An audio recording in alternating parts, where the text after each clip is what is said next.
Boom! What's up, everyone? Mark Lobliner, TigerFitness.com. Let's talk about daylight savings time. All right, we are about to spring forward this weekend. Spring forward, that means you lose an hour of sleep. It's just like traveling. You ever taken a flight, lost an hour, and it screws you up for an entire 2, 3, even 4 days? That used to happen to me. But luckily, I'm older and I'm wiser. And I travel between time zones nearly weekly, having warehouses in both Ohio and California. I live right here in Nashville, Tennessee, Smashville, Tennessee. So I figured what a better time to do a video on how to deal with these time changes and all that good stuff. So how do you beat daylight savings time, and why does it cause these issues?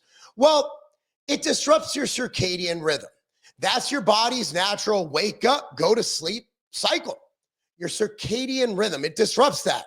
Leads to poor sleep, which leads to low energy. You might even have mood swings. Because you're tired, you're up, you're down, just like after Thanksgiving dinner. So it kind of feels like jet lag, right? Because your internal clock doesn't match the new time. So how do you get around this? How do we make it where our entire week isn't screwed up due to some archaic thing we're still following? Unless, of course, you're in Arizona. Arizona's like, we ain't playing that. So anyway, one way to do it, now it might be a little late for this, but you can start doing it. Shift your bedtime gradually. You adjust this by 15 to 30 minutes per day before the change. So let's say you start today or tomorrow, right? Simply wake up based on the time that you're going to be, right? So you're an hour forward, you're losing that hour. So you just shift it. Shift that wake up time by 15 to 30 minutes.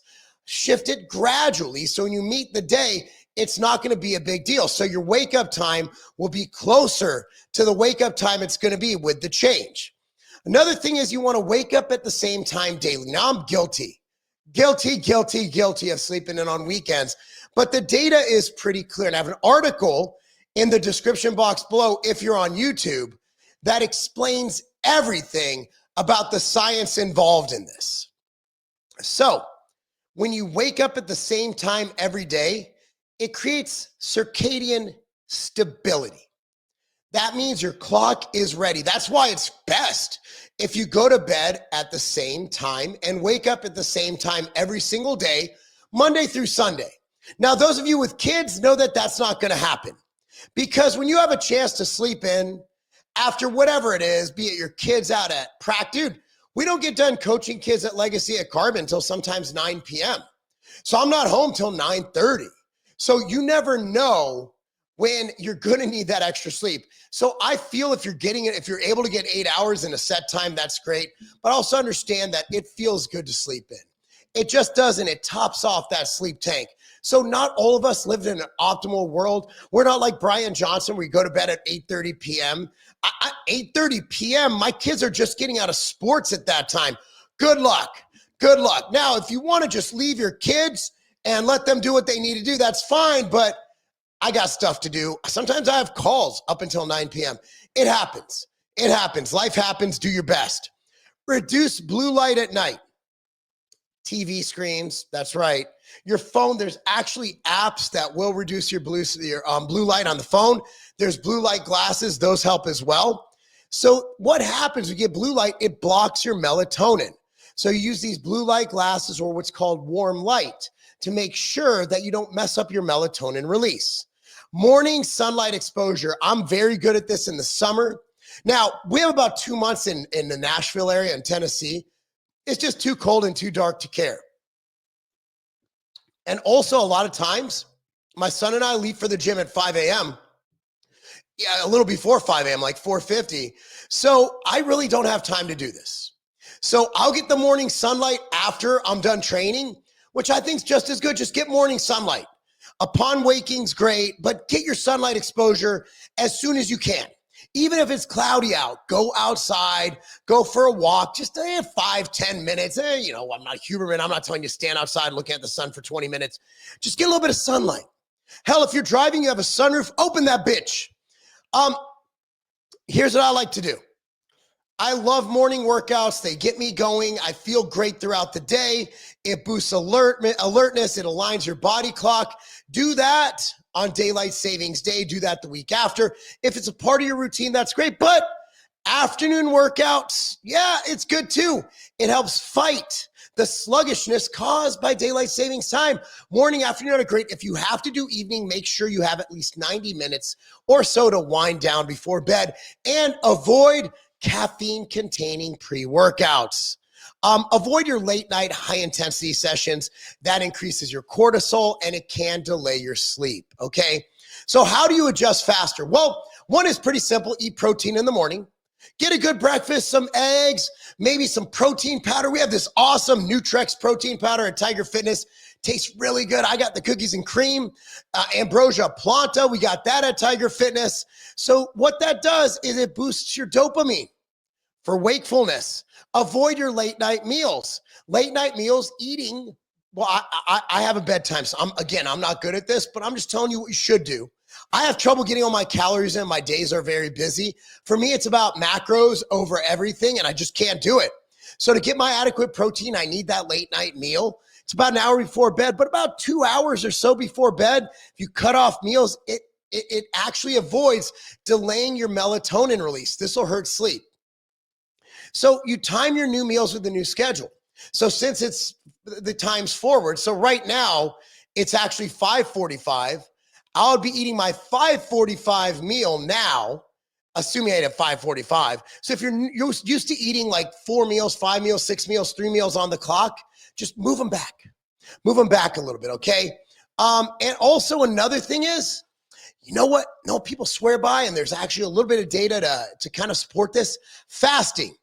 Fasting for 12 to 16 hours, meaning delaying breakfast, the morning after the daylight savings shift might help reset your circadian rhythm.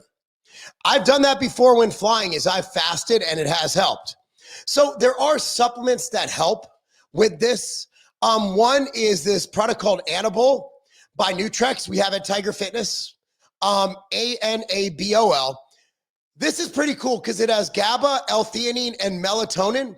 Melatonin, as I said, these late night meals might delay your melatonin release. By supplementing with exogenous melatonin, that's a non-issue. Now, I personally don't take melatonin year round. I actually don't take it at all. I was taking it for a while. I just stopped taking it, but I will be taking it on daylight savings. And when I travel, like this weekend, I went in a different time zone. I did take melatonin the first 2 nights to make sure that I was reset and ready to go. Magnesium is another good thing. You get this in a lot of places. Hell, you get it in Hydroglyph, Ambrosia Hydroglyph. You get that, just drink some Hydroglyph in the morning and you're good to go. 200 to 400 milligrams, and it'll improve your sleep onset and quality. If you want to get melatonin on its own, take that. I like around 2 milligrams, 3 milligrams. The data likes to show like 1 milligram. I like 2. But again, like anywhere from 0.3 to 5 milligrams, right? 5 is super high. That's up to you if you want a lot of melatonin, but generally any melatonin will help you. Ashwagandha is another good supplement. Ambrosia No Morbidity has that. KSM 66 is a good one to look for, or Sensoril is another brand. I don't like to buy just straight ashwagandha. You don't know where it comes from. I like the patented forms. 300 to 600 milligrams is good for that. Glycine is a free-form amino acid you could take about 3 grams before bed. It helps to lower your body temperature for deep sleep. So just to go over how to do this. The first tip, gradually shift your sleep schedule for before the change. So start waking up and going to bed based on when the new time is. Another one is the bright light in the morning. You want that light exposure, right?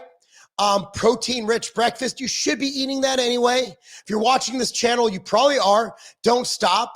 Another option to that is fasting for 12 to 16 hours before your first meal, but that first meal should also contain adequate protein. If you're watching this channel, I pray to God that you are getting adequate protein in all of your meals. Train at the right times. Morning for energy, afternoon for alertness. And if you have to train in the evening, a lot of people love evening training. It's when the gym's the busiest. I get it done. I'm up at 4 a.m. I'm out the door by like 4:40. I'm with my 16-year-old son. We go crush it. And I'm home by like 7 a.m. at the latest. And I got a full day of crushing it. And instead of having to weight train in the afternoon, my son gets to go to wrestling practices, go to a bunch of different wrestling camps. He goes to multiple. Brentwood, Summit, Young Guns, Raven. He goes to all of them. Franklin, you name it. If they're wrestling, he's in that room. So he likes to have his afternoons free for that. So I wake up earlier just to train my son because it's what I love to do. Another thing is supplements. They help. The Anabol supplement, which I'm going to link down below, is really cool, really good supplement. But again, if you want to go get some cheap melatonin, it is so cheap. So cheap. They come in gummies. They're awesome. But I like the one that has the GABA and all that in there, right? So I would say that melatonin, not all the time. A lot of people don't like it all the time. But in this application, I would say melatonin might help. So that is my advice for daylight savings time. Hopefully this helped you out. Hopefully you have a great daylight savings time. Now, it's not like the fall back. We're actually, well, I mean, this is spring forward. It's getting forward. So you're losing an hour of sleep. So again, by doing things right, by getting on the right cycle, by getting that sunlight, getting that exercise, you will be ahead of the curve. And of course, stay hydrated. Stay hydrated. There's another thing I wanted to bring up. So Leo, when I had him on for the peptide talk, Leo actually recommended NAD plus for when you're doing that. I've been taking NAD plus. We have an amazing NAD supplement at tigerfitness.com. It's called NAD3 by HPN. So that helps your natural NAD through other pathways. They're also injectable, and there are you can get infusions as well. And you might know this from when Joe Rogan got COVID. He had NAD infusions with, I think he had glutathione, vitamin C, other things in there. NAD has been used for a lot of applications. I love it. I take the NAD3, but I also inject the NAD peptides. And there are infusions. I've never done that. They're really pricey and I'm really cheap. But anyway, guys, that might be an option as well. So hopefully that helps you. I'll link an article on that down below too. I did an article on NAD. So in the YouTube video, I will link that article. Hopefully this helps you guys. I wish you the best spring forward week. God bless everybody. Be sure to like this video, subscribe to this channel, click on notification bell, and go to tigerfitness.com. All the supplements I talked about, including the NAD3, the Anabol, 10% off coupon code MAHA, M-A-H-A, MAHA. Get you 10% off everything at tigerfitness.com. Thank you so much for watching, guys. I'm Mark Lobliner, and that is not a... Are you currently taking LMNT for your electrolytes? That's great.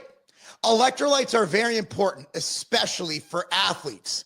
The problem is I think they took it a little too far. 1,000 milligrams of sodium per packet. That's great if you're an endurance athlete running in high temperatures, 100 plus. But if you're not perspiring that much, if you're not doing that much activity, if you're simply exercising, well, normally, it's a lot. You're looking at intake, you take a few packets, 10,000 milligrams of sodium a day. So what I like to do is I like to flavor all my water with electrolytes because electrolytes are vitally important and vitally important for you to intake. Now, what do? I take Ambrosia Hydroglyph. So Ambrosia Hydroglyph, available in stick packs as well as bags. Now, it's beyond sodium, potassium, magnesium.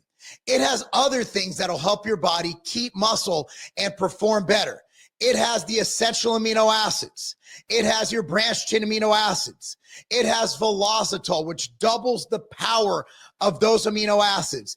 It even has my HMB. So if you're really training hard, it staves off muscle loss. If you're looking for something well beyond the current electrolyte you're taking, something that won't overdo it, but give you everything needed to perform at your best and be as healthy as possible, Ambrosia Hydroglyph is your choice.